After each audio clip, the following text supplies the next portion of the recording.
recommendations, which include what Raila has spoken to. They have even said we should reduce the number of constituencies. We should reduce the number of MCAs. Not many Kenyans know that we have got over 800 nominated MCAs. Over 800 nominated. Yes. That is too much. And therefore, it takes me to futuristic thinking. Raila has tested his thinking and the thinking of bombers with the best practices in devolution. The best practice in devolution is in Belgium. Belgium has got only 3 devolved units. It has got the Flemish region, it has got Wallonia, and it has got Brussels. Now, because they are so economically viable, when I was in Brussels, I actually confirmed that the devolved state of Brussels collects more revenue than the state of Belgium. So that actually it lends money to the state. That is the thinking we should be moving to. If you take like the Great Regions, the Great Lakes region, all those counties around Lake Victoria, if they were to form a massive region, the potential is such that they can be able to collect so much revenue that it would surpass what the state would be collecting. Same can apply to the coastal regions. You can imagine a working Lamu port and a working Mombasa port under one devolved state. They will be collecting a lot of revenue. But because we have to massage the tribal thinking of the leadership of this country, we are forced to have counties that are not viable. Take, for example, where I come from. Why would you want to have a county called Kakamega and another county called Vihiga? There's no justification apart from the fact that Vihiga once upon a time became a district after it had been part of the greater Kakamega. So the people of Vihiga who have gotten used to having their own district would feel that they are being swallowed by their bigger brothers in Kakamega. The viability, Kirwa, of Kakamega, when you compare it to Vihiga, it is like Vihiga should be a subset of Kakamega. It's got very little to offer. I therefore want to urge that Kenyans must remove politics, as Kirwa said, remove politics and push for the country to succeed economically, and that will happen only if we make bigger regions. Something political, because the politics must be played. I am persuaded that we should move into a federation. Kenya should be a federal system of government. Yes. Similar to that in the United States. Yes, federal. And how do you arrive at this? Once you create these 14 regions, strong regions, economically viable, they then can make a federal state. So the state of, for example, Coast is a state on its own. Almost, it's actually independent. Yes, a state on its own, but we meet at the top as a federal. And this is nothing new. This was the thinking that came from Lancaster. Members, you remember, it came from Lancaster in 1963. It's only that when it arrived here, President Kenyatta, Mzee, ganged up with Jaramogi, and they managed to twist Musinda Muliro, Martin Shukuku, Ronald Ngala, and President Moi. Otherwise, the thinking was very progressive. But as Ankoka, do you see any risks in this kind of thinking? First of all, my brother, when we talk of and compare Kenya with America, you know, you should also look at the landmass of America for it to be able to sustain federal system of government. For me, collapsing these counties, not having another tie of government, collapsing these counties to economically viable region is okay. Yes. Probably in the next 10 years. Okay. Not at the moment. We should actually jumpstart our economy fast, get onto our foot again, and then probably tie it with the general election because it will need a referendum.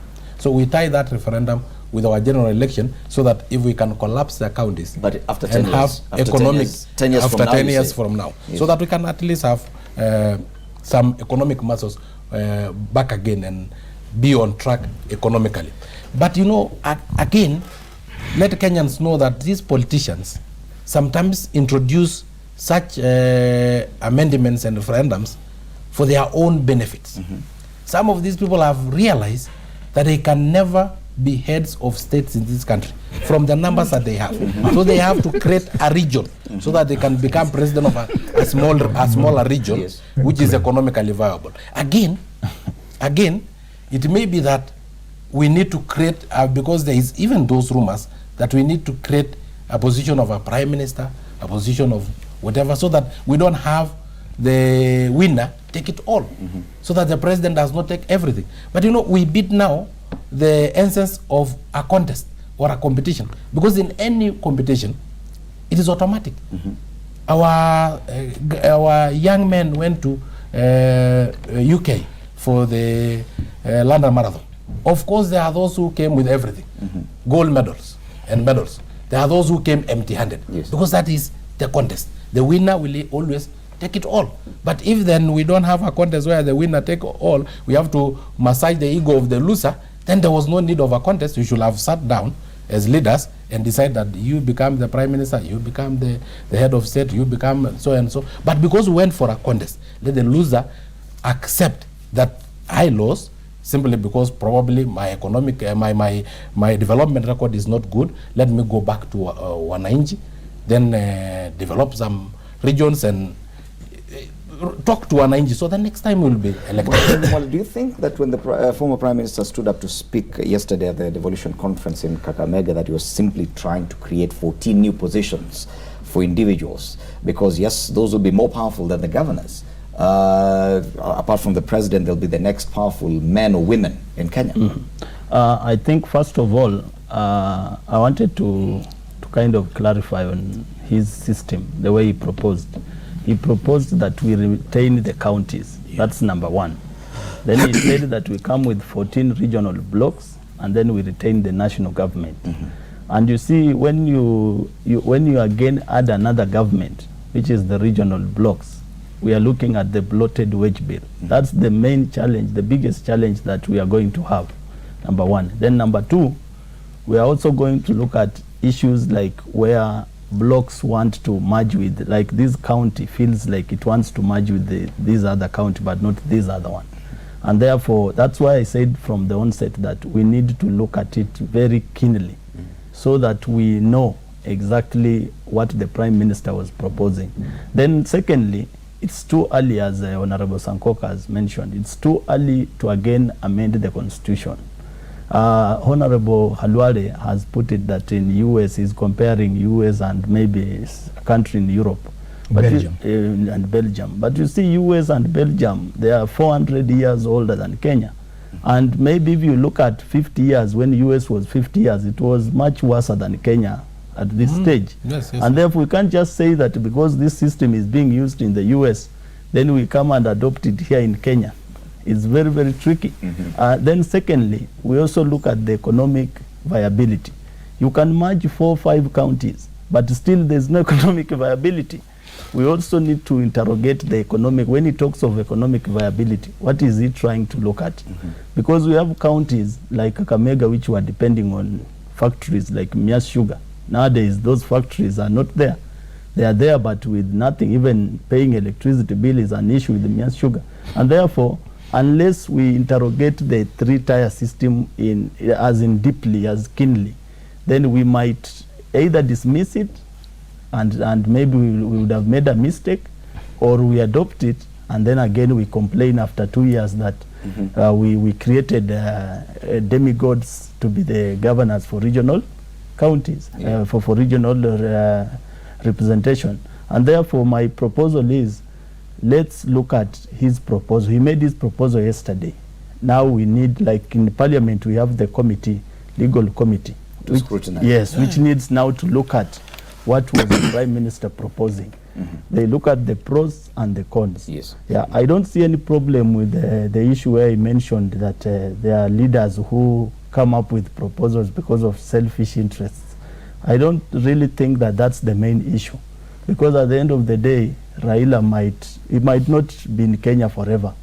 One day or another he will go, and then our kids and grandkids are the ones who will come into the system. Yeah, so I don't think if that's the main issue, or we shouldn't really discuss looking in those directions. Okay. Yeah. But of course, we're still looking at this as we look at the same discussion of creating more positions at the top.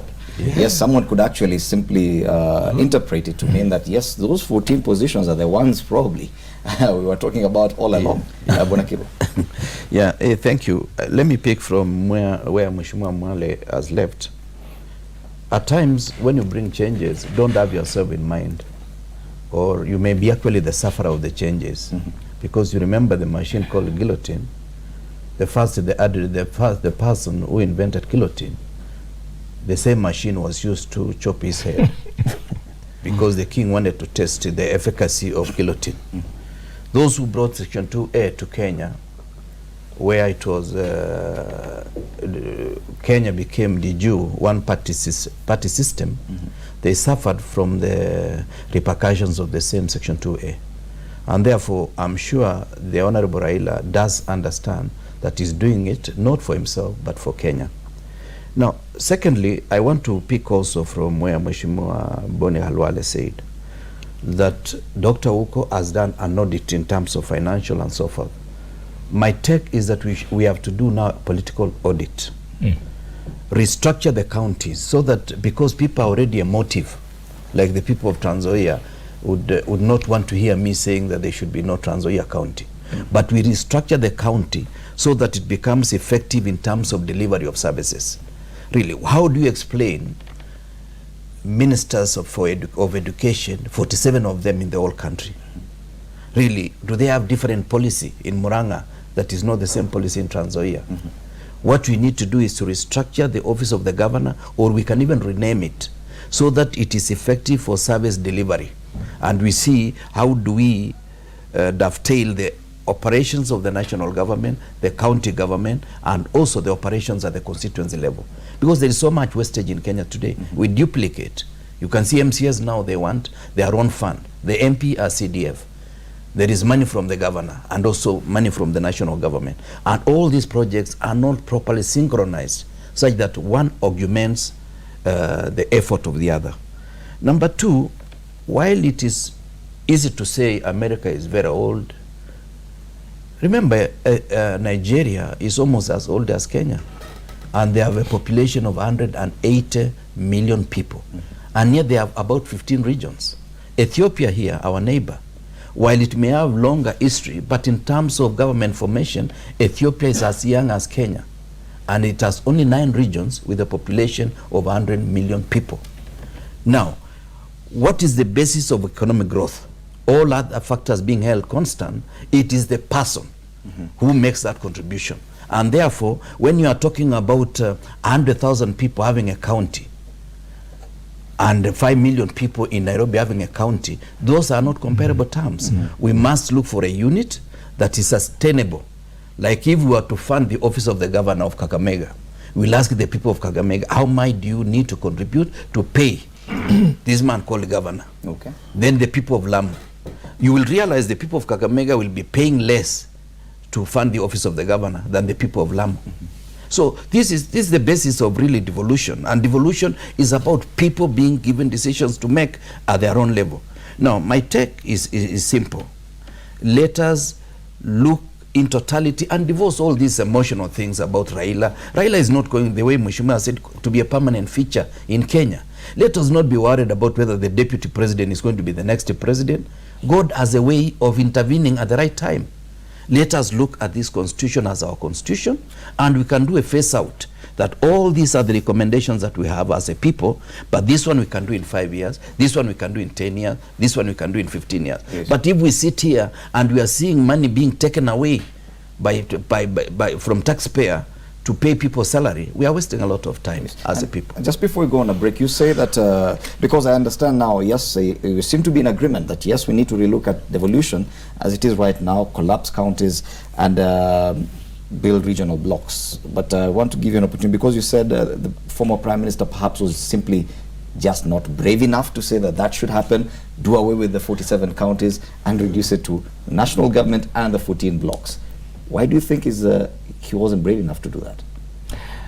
Because you see, as Kirwa has said, if Kirwa is heard, a man who is poised to be the senator of Trans Nzoia, if he's heard by the people of Trans Nzoia that is proposing that Trans Nzoia should not exist, it should go into a bigger, they will tell you are not fit to defend the interests of the people of Trans Nzoia. Don't you think we'll get to that risk if we start discussing this and end up with 3 tiers of government? Exactly, exactly. So that's why I'm saying Raila was simply being careful that I don't want to be unpopular or risk being booed by this crowd, because that was a crowd that eats, drinks and sleeps from devolution, and it is mismanagement. So he ran the risk of being he ran the risk of being booed. So he had to be a gentleman. But I know for a fact that former Prime Minister Raila Odinga is very clear. He was speaking to the Bomas draft, which never talked about 3-tier. Is those very 2-tier with bigger blocks. So your understanding is that it's the central government and the 14 regions, forget about the other 47. Those little things that, you know, it becomes so bad, and Kiro, you were there, you and I were there, that we fought until we had to go even talking about villages. You know, in that constitution we have got village leadership. Yes. If you implement the current constitution to the letter, you will bloat the wage bill in a manner that Kenyans don't know. Because in your village, in Luanza, you're going to have a head of that village with his own team and so on, and secretary and what have you. They're useless things. We need to be brave and say that we want to create a country that gives opportunity to its people. Okay. And if it is a question of giving opportunity to its people, it makes no sense why 200,000 people of Lamu should have a governor with a full budget, and the 5 million people of Nairobi and the 2.3 million people of Kakamega are also being expected the same. Okay. The per capita arrangement is completely wrong. Okay. Yeah.